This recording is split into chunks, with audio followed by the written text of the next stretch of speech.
Cristaux, pentacles, bougies, grimoires, aujourd'hui, les symboles de la sorcellerie sont partout. Être une sorcière, c'est à la mode. Mais est-ce que ça a toujours été le cas ?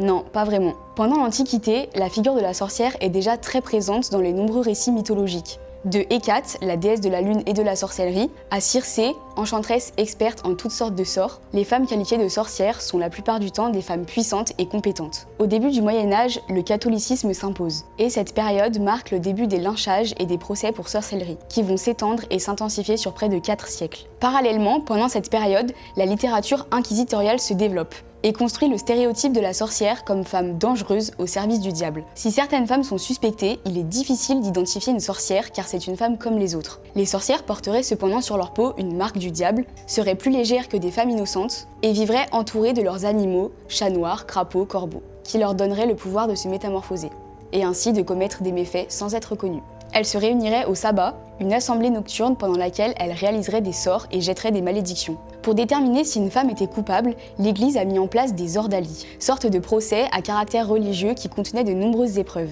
Immerger les femmes pieds et poings liés pour voir si elles flottaient, ou encore leur faire boire du poison. Si elles survivaient, cela voulait dire qu'elles avaient des pouvoirs et étaient donc brûlées. Si elles mouraient, cela voulait dire qu'elles étaient innocentes. C'est à la Renaissance qu'on observe le pic le plus haut des violences, lorsque les procès laïques s'ajoutent aux procès religieux, et que les traités sur la sorcellerie se multiplient. Malgré les difficultés consistant à chiffrer les femmes victimes ou non de chasse aux sorcières, les estimations sont de 60 000 condamnations à mort depuis la fin du Moyen-Âge jusqu'au début de l'époque moderne.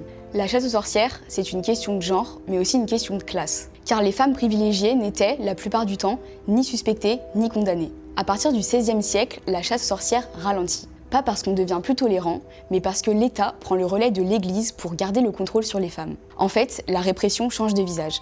On remplace les bûchers par des lois visant à contrôler la liberté des femmes, par exemple l'obligation pour une femme d'avoir un tuteur masculin, et on remplace la violence physique par la violence institutionnelle. C'est seulement à la fin du XVIIe siècle qu'on observe le déclin de ce phénomène en Occident, grâce à une réforme de l'Église qui bannit la persécution et la torture des sorcières.